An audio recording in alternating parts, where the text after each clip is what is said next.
Ed, I absolutely love talking to veterans. I'm ex-military, and I so appreciate your service, and anybody who serves their country, and not even the country, their specifically community, is absolutely wonderful. I think it's such a beautiful commitment. I want to take you back many years, and I want to ask you maybe a hard question. When you were about to make the decision to join the army, what was going through your head? Well, that's well. First off, thanks for your service as well, and thank you for that opening. So that there's a lot more to unpack with that than and just what was in my head at the time. So I'm going to take you a little further back on that to give it a little bit more perspective. So I was from a very small town in Oklahoma, and not a whole lot to do there, but sports, and so I played football, and toward I think it was before my senior year in high school, my parents divorced. I ended up getting a Division I football scholarship at a major university. Um, went there, went to college, played football. A couple of years into it, um, things just weren't working out for me. I really got burned out. Didn't have any direction. So I walked away from it. And at that time, that was my identity. That's who I was known for that. So I was lost. I had I had no direction. I had no accountability. I didn't know what I was going to do.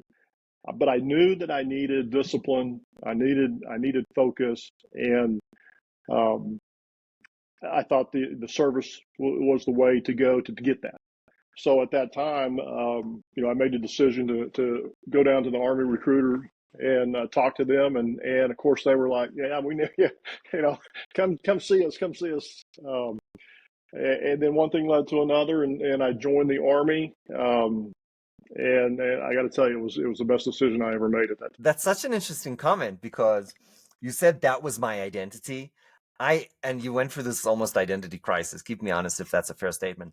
I went through the exact same thing when both left the army and when I did 8 years of consulting. And every time I introduced myself, was that, oh, I'm a consultant. And I was my identity was my job. And when that kind of broke down, I was like, well, hold on.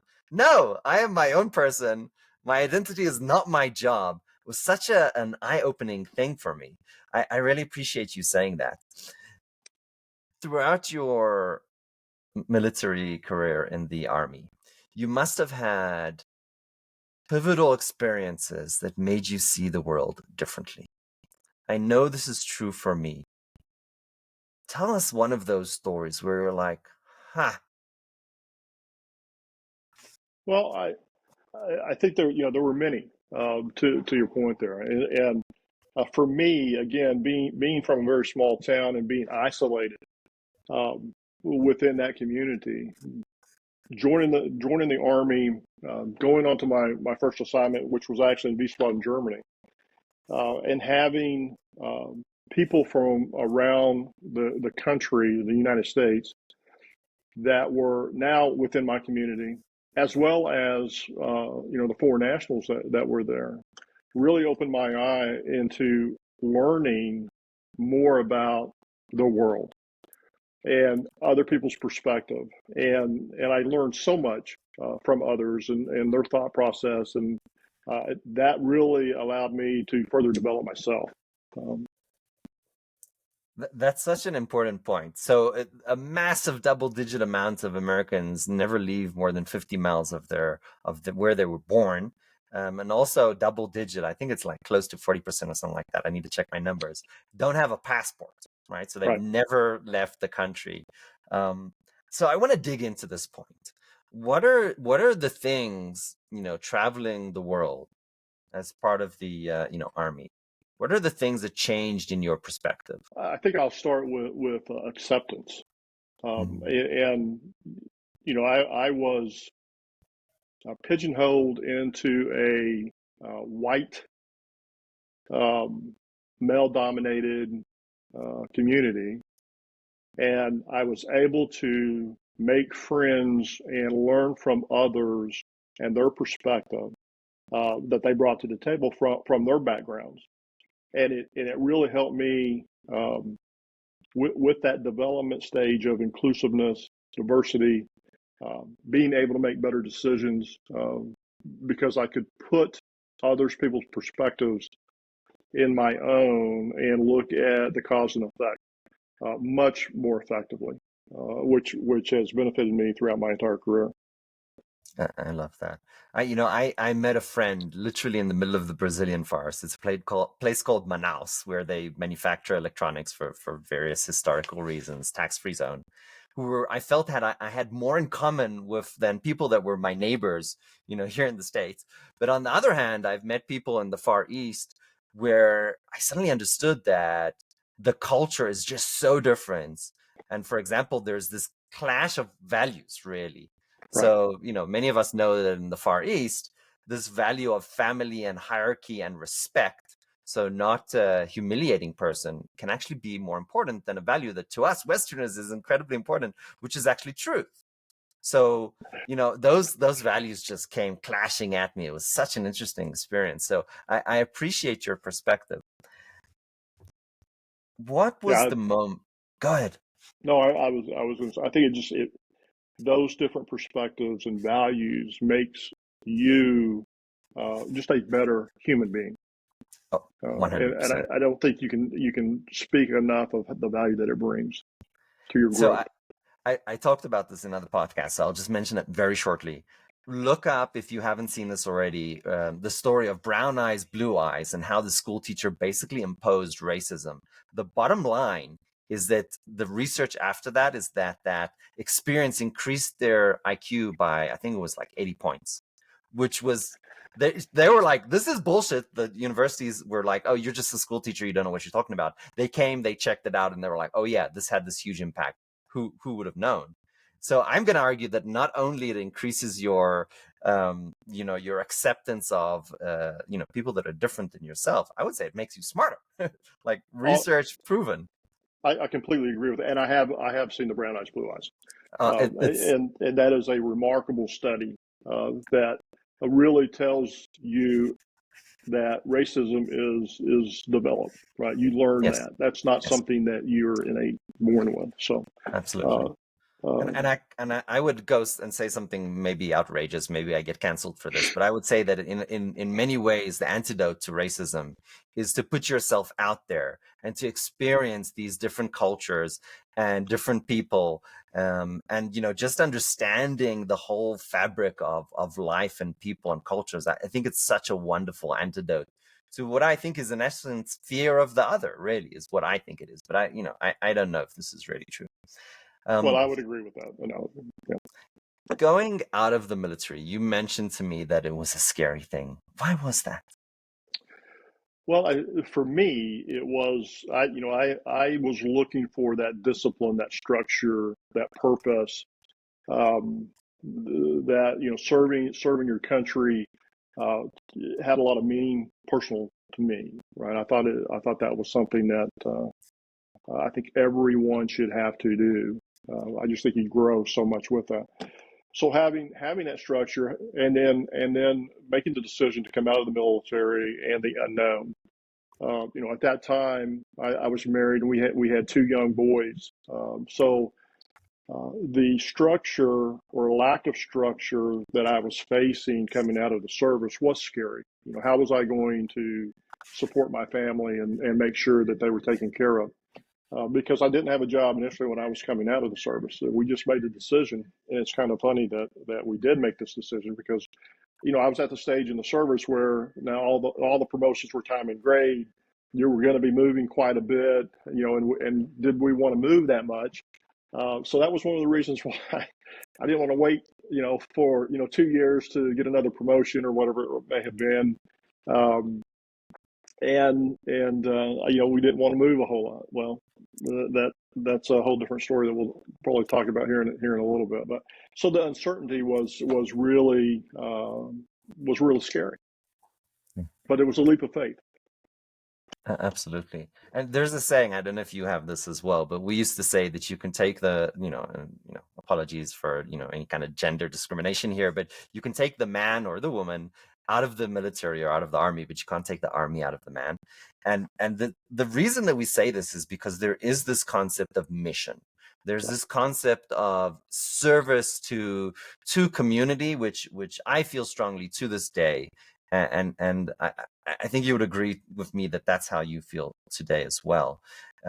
Which I think is such an amazing thing. I don't know what the chicken and egg is, if it's, the person goes to service because, or the service. I don't know if you have an opinion on that.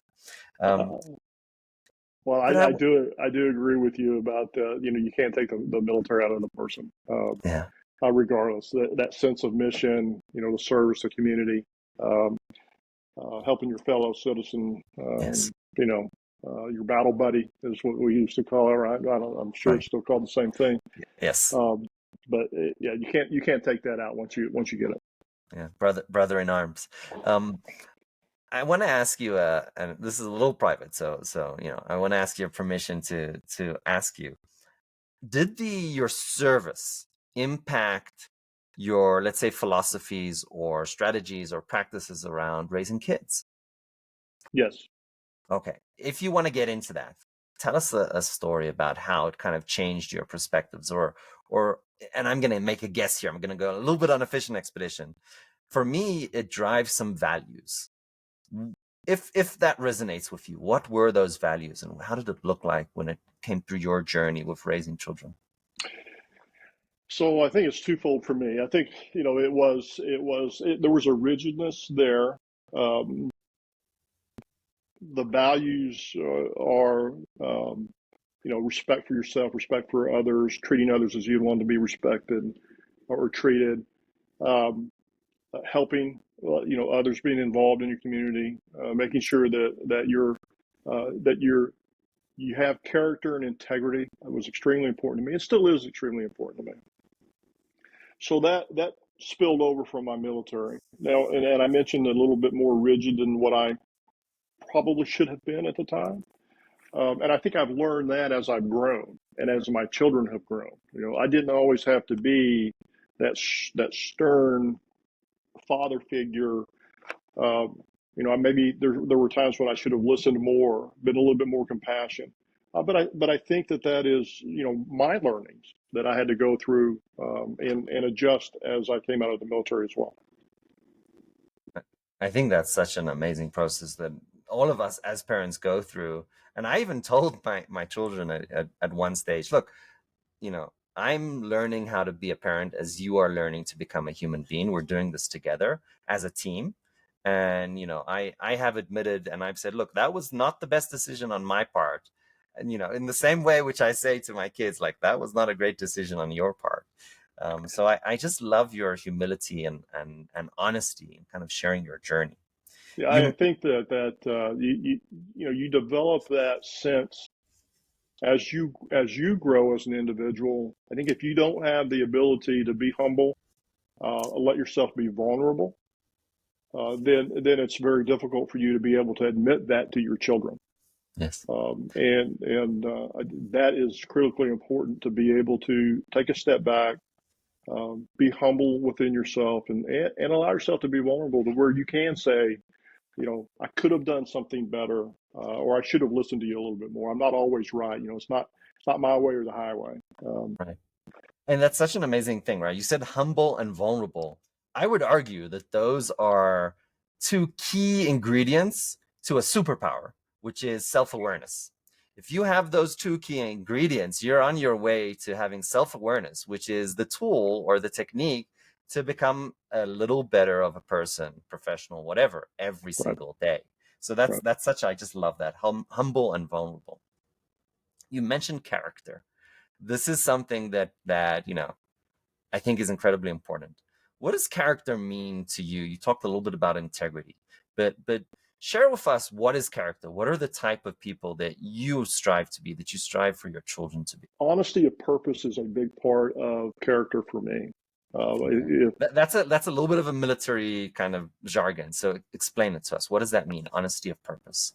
I, the individual, if I'm looking at someone that I want to emulate, or I want to be friends with, or I feel that is someone that can bring more purpose to me or my family. I look for their honesty of purpose, and when I say that, are they true to themselves? Are they true to others? Do they treat others well? Um, do they take the time to spend with those that are less fortunate? Because to me, that means a lot in somebody's character.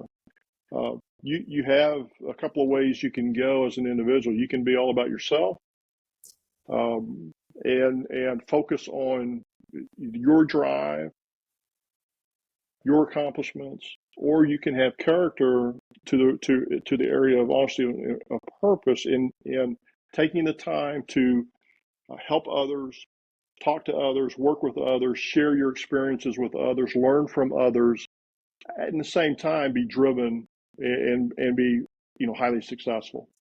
That's the type of character that I want to be around, instead of somebody that is self-centered. I love that. There's some, if you're not familiar with this, and I'll share this with you and our audience, Givers and Takers is a wonderful book by Adam Grant, and it talks about really this topic of who in life is successful, right? Is it the givers or the takers? And the conclusion is really interesting. It's what he calls the otherly givers, and I highly, highly recommend it. But to me, this idea of honesty of purpose with also boundaries to keep away these, as you said, to keep away these people who are don't have honesty of purpose. That's exactly what Adam Grant is talking about. So I absolutely love your description. Um, with your permission, I want to kind of jump. After the military, you went into UPS, I did. and you went into a security role. I am absolutely certain you have some wonderful stories about that. And let me ask you, was this just digital security, or did you deal with also physical security, like shit in packages and stuff like that? Well, it was more physical loss prevention. Mm, Actually, at the time when I went in to it, it was called loss prevention.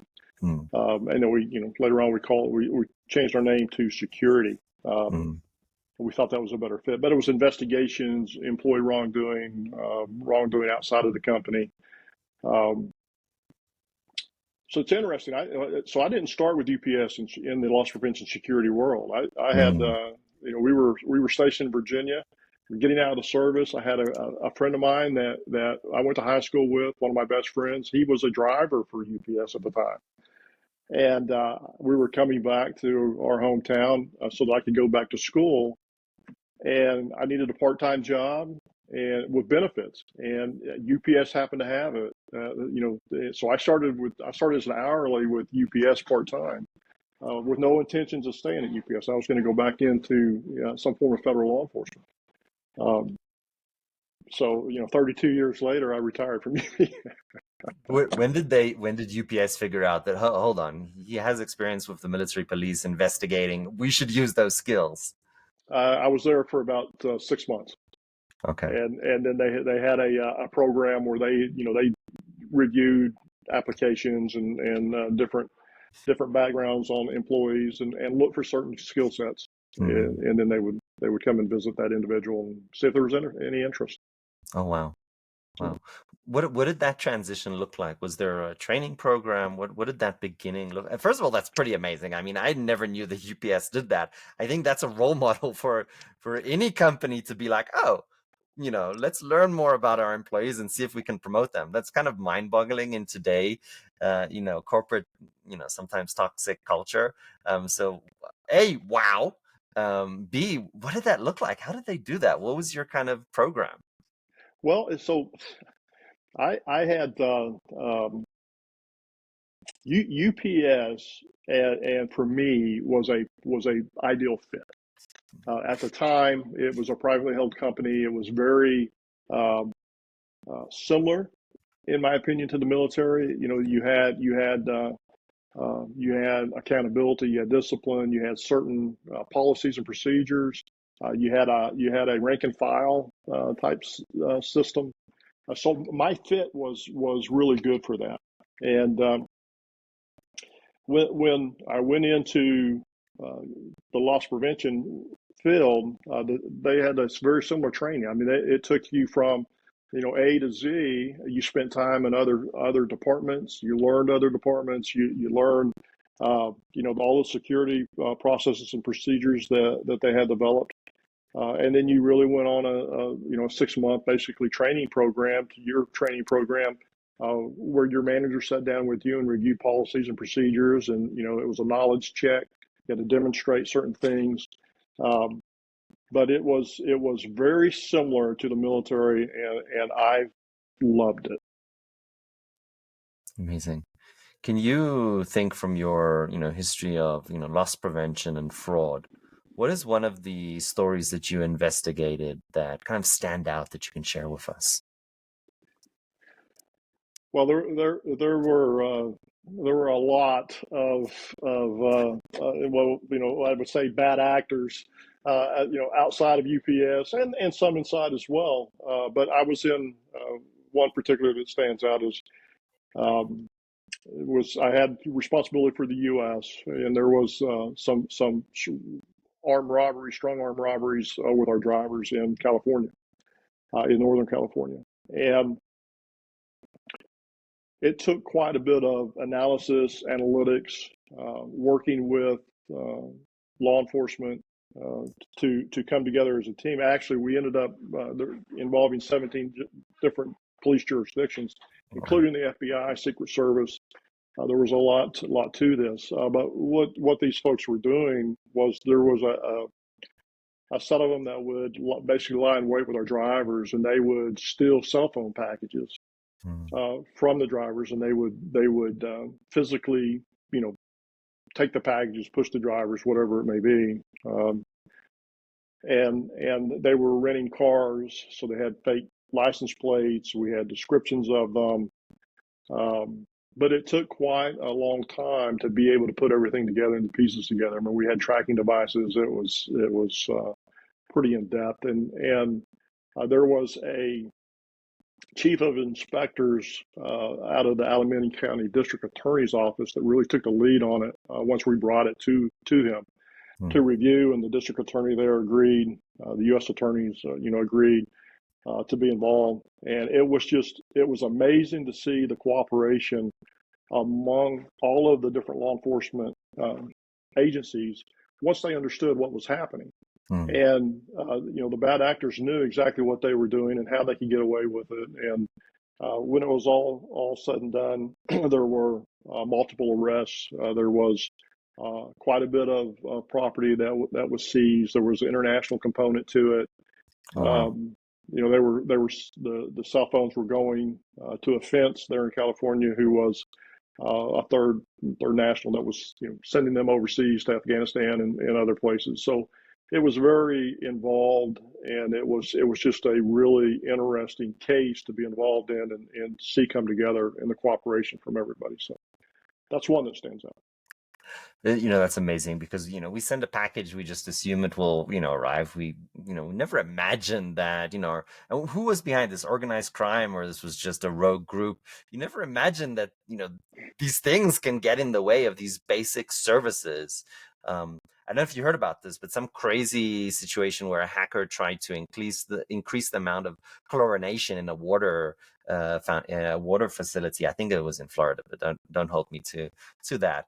And like, we open the tap, we get water, we send a package, we get the package. We're not thinking that, there's people working against us. So it's a utility, right?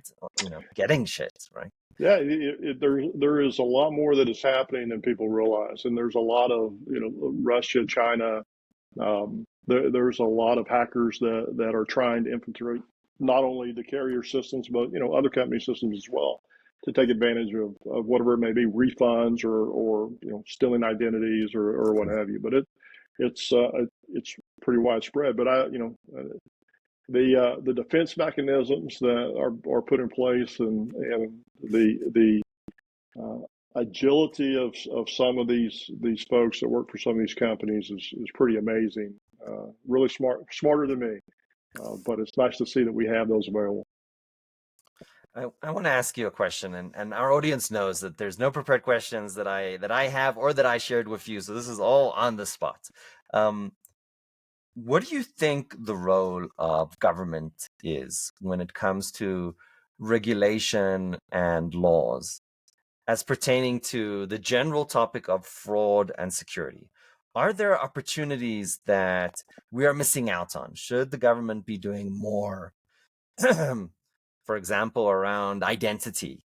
Or, should the government actually stay out of this and let private actors? Is this something that you've spent some thought around? Well, I've spent a lot of thought around it and have been engaged with the various agencies in these matters. I do think that they have a role to play. I think I don't. I think they have a very big role to play in identifying and preventing bad actors coming in from other countries. Now, you know, we have those individuals within the boundaries of our country, and our government is doing a very good job, in my opinion, of identifying those and putting steps in place to either monitor or prevent bad actions from happening. But it's like anything else. I think when you talk about technology, are the bad actors one step ahead, and the government is reacting? Um, I think to an extent that happens, but I also think that there's some agencies that are doing a very good job of identifying proactively, steps to put in place to prevent things from happening. So I do believe, long way around this, but I do believe that the government has a vital role to play in that, Yeah. as well as private sector. Private sector has to have robust programs within their companies. Now, I think that we can do a better job in communicating and working together. Right. But I believe that is the private sector's responsibility to an extent to be able to open those doors and share experiences and ask for help. And a lot of times I think companies feel vulnerable by doing that and don't want to put their brand out there. Yeah. Somebody said this to me. We have physical borders that we don't want, criminals coming through, but we also have digital borders. And I would extend that to supply chain borders, right? Especially when we're talking about package delivery services, and thinking about how to secure all of these borders where things are coming between states in and out of the country. It's not a trivial task, and it's not something I think people think about on a day-to-day basis. Do you have any kind of things that have been a long-standing itch where you were like, oh, I wish it could be like this? I think if you would have asked me, 6 years ago, uh, that question, my immediate response was we have to have more expertise. We have to have people in place to develop programs that address these issues because there was a significant lack of that, in my opinion. Now, I think that your major brands, all of them, are experiencing these types of criminal activities, and they are standing up very robust, um, data act programs and infrastructures to prevent. And they're going to get better. But I can only, from my experience with the brand that I work for, um, every day they were combating this every day, and they are very good at what they were doing and what they are doing. So, as technology expands, the preventative measures will expand with it, but the bad actors will never stop trying to infiltrate us. Yeah, it's a rat race or an arms race between, the good actors and the bad actors, just Right. constantly trying to get better. I'll make a somewhat cynical argument, and I'll apologize for this in advance. But if you, as a youngster, thinking about your career and what you want to go into, there are a few fundamental industries that will always be alive and well, for which is in itself a terrible thing because we will always get sick and there will always be criminals that are going to try and get us. So these areas of healthcare and security and banking as well, financial, they're just industries that will always be stable. The reasons behind that, of course, are somewhat uncomfortable because we have all these bad things in the world that we will forever fight against. But that's just 2 cents maybe. If you're thinking about your career, also think about the ups and downs. With that said, on that same thread, I want to ask you, we have a fair amount of young audience listening in. What would you recommend, 20 something, a young adult thinking about their next steps in their career? Well, if it's in the security world, the digital platform, it will continue to grow. It will continue to be an avenue that more expertise is going to be required of. So if I was that age, if I was starting again, uh, part of my library or my briefcase would definitely be digital security, and as much as I could learn within that to go hand in hand with your physical security side. But if you want to be marketable, those two areas put you in a position to pretty much open whatever door you want to open. Yeah. What's interesting is that there's no organization on earth really that this is not an important topic. So even if you're, in an adjacent role or doing something else, but you have knowledge of this and you can contribute to your organization, that's going to be a valuable skill. So I think there's value in understanding and knowing this, even if you're in sales and marketing or whatever, you're a target in Right. anything you do, so you can help your team and your company be better by having this knowledge. So I think that's such a wonderful comment. Yeah, Ed, absolutely. We had a breadth of perspective was really big for us when I was with the company I was working for. And for security, we had to know very deep into the security world and policies, procedures, laws. Your skill set had to be very deep in that area. But to be effective, we really pushed on having the individual grow their breadth of perspective. So the more they knew about every department, every function within the company, the better marketable they are, the more knowledge that they have, and the more effectiveness they can bring to the table.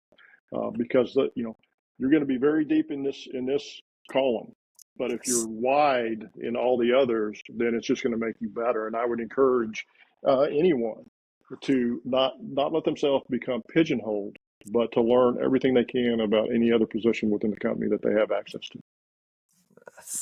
I mean, this is absolutely golden. I mean, that was supposed to be my last question, but this is such a valuable comment. I just want to add something onto that. Um, the beautiful thing about what you said is that by understanding these different divisions and functions in the company, what that really allows you to do is communicate with them in their language. And there is something so empowering about working with somebody else in the company and understanding what they need and want and the words that they use and what are their objectives. It just makes for in my opinion, a 10x teamwork. And that's going to differentiate you as an individual. So I mean, really listen hard, carefully to what Ed is saying here is so important. Yeah, I think the what you just said was being able to listen to what they need and what they want. Being in security, a lot of times you're not dictating, but you're enforcing policies and procedures, and you're really not providing a lot of opportunity to listen to what others are saying. And I think that when you can bring solutions to others instead of always the ask, right? When you bring them solutions, they're much more willing to help you. They're much more willing to understand you. You become better partners.